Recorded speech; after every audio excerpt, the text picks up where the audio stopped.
आपको अपने चुनिंदा क्वेश्चन करने हैं कि भाई हाँ आपको लगे कि ये 4 ऑप्शन है, ये 2 बिल्कुल नहीं हो सकते, इन दोनों में अब मैं लगाऊं या ना लगाऊं, तुक्का लगाऊं या नहीं लगाऊं।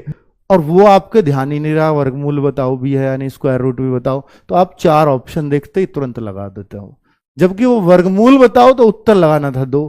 आपने पूरा बढ़िया सॉल्व किया है, लेकिन आपका लगना था 2 और लग गया 4, पूरी मेहनत खराब हो जाती। इसको कहते हैं आता हुआ प्रश्न गलत हो जाना, जल्दबाजी में, थोड़ी सी लापरवाही से। और ऐसा होता है रीजनिंग में। आप कहते हैं भाई इनमें से कौन सी ये चीज नहीं है, और आप पढ़ जाते हैं कौन सी है और आप लगा देते हैं, तो नहीं आपने पढ़ा ही नहीं। तो ऐसी सिली मिस्टेक होती हैं, प्लीज इन पे ध्यान देना, क्योंकि अगर ये मिस्टेक्स हुई तो फिर आप जहां कंपटीशन बड़ा होता है वहां आप बहुत आसानी से बाहर हो जाएंगे। तो ऐसी गलतियों से बचना, मैथ्स रीजनिंग ऐसी गलतियां करवाते हैं। अब बात है जीएस। जीएस में देखिए, जब आपको यही पता है कि यार जीएस टफ आ रही है, मान लीजिए एसआई में टफ आई और यहां भी मान लीजिए टफ आई, और जीएस जिसको नहीं आता भाई वो सब टफ होती है, तो फिर आपको अपने चुनिंदा क्वेश्चन करने हैं कि भाई हाँ आपको लगे कि ये 4 ऑप्शन है, ये 2 बिल्कुल नहीं हो सकते, इन दोनों में अब मैं लगाऊं या ना लगाऊं, तुक्का लगाऊं या नहीं लगाऊं। 2 ऑप्शन बिल्कुल काट दिए आपने, एलिमिनेट कर दिए, तो 2 पे हमेशा तुक्का मारो, क्योंकि 0.33 की नेगेटिव मार्किंग है, 0.5 की नहीं है। ठीक है, तो 2 में अगर एक चुनना हो तो उसको छोड़ो मत उस मौके को। लेकिन अगर आपको यह दिख रहा है कि सर 4 में से एक एलिमिनेट कर दिया, 3 में से अब कंफ्यूज हूं, तो मत लगाओ, क्योंकि 1/4 की होती तो मैं कहता कि 3 में तुक्का मार के आओ फिर। ठीक है, उसमें पॉजिटिव फायदे होते हैं। पर अब यहां मैं 2 पे कहूंगा ना, 3 पे आपको सलाह देता हूं ना 4 पे, तो आप तुक्का ही है प्योरली। अगर चारों ही नहीं आते हैं तो आपको फिर उसको छेड़ने का कोई मतलब नहीं बनता।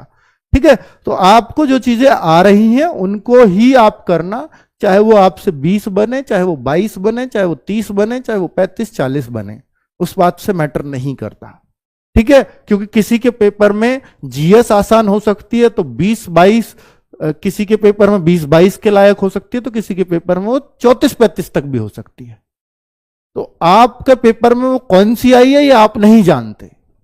ठीक है, तो इसलिए थोड़ा सा अपने आप के अंदर सब्र रखना, और आप लोगों को टाइम शेड्यूल के अकॉर्डिंग बैठ जाना है अपनी टेबल पे, खाना पीना सब कुछ अपना भाई मैनेज करते हुए। यहाँ पे क्या करना बच्चा, सबसे पहले आपको मॉर्निंग से मैं टाइम शेड्यूल बना रहा हूं, तो आप लोग चिंता ना करना, सोने वोने में कोई दिक्कत नहीं होगी। आपका जो टाइम है आपके हिसाब से ही मैंने मैनेज किया है, जैसा कि मैं इसको फॉलो करता था उसी तरीके से आपको भी कोशिश कर रहा हूं कि आप भी अगर फॉलो करते हैं तो आपका सिलेक्शन श्योर है, हो जाएगा।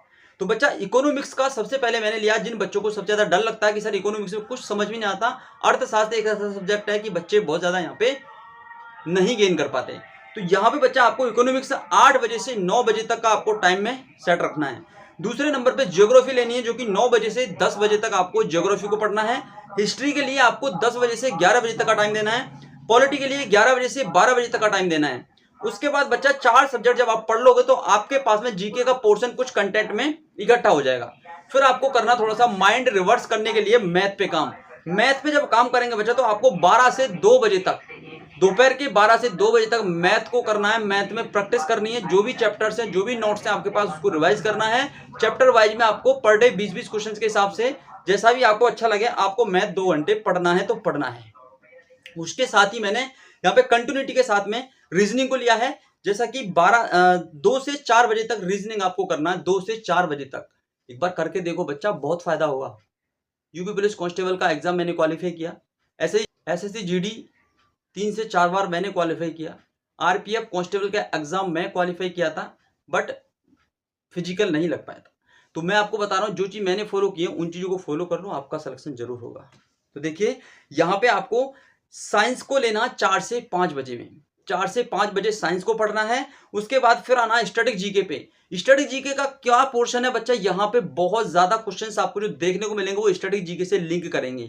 तो आपको स्टैटिक जीके को टाइम देना अच्छे से, 5 से 6 घंटे फुल एक्यूरेसी के साथ में स्टैटिक जीके को पढ़ना है, और सारे के सारे चैप्टर्स को रिवाइज जरूर करना है। जो भी टॉपिक्स आप पढ़ रहे हो, नदियां, पहाड़, या फिर आपका जो भी यहाँ पे नृत्य से संबंधित क्लासिकल डांस वगैरह जो भी है, सभी को अच्छे से रीड करना है।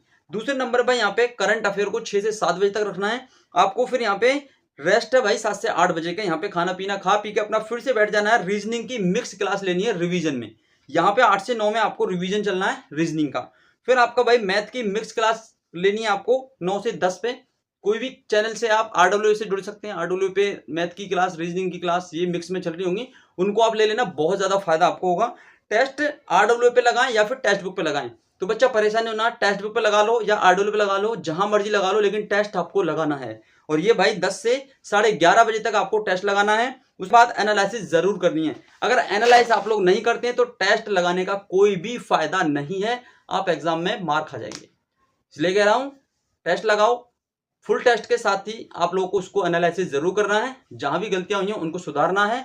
और जीके के 50 क्वेश्चंस को रीड करना बच्चा, उनको एनालिसिस करना है, उनके नीचे जो भी एक्स्ट्रा पॉइंट दिए गए हैं उनको पढ़ना है, ताकि आने वाले मॉक टेस्ट में आपके क्वेश्चन गलत ना हो। चलिए मिलते हैं नेक्स्ट सेशन में, तब तक के लिए thank you, all the best, जय हिंद, जय भारत।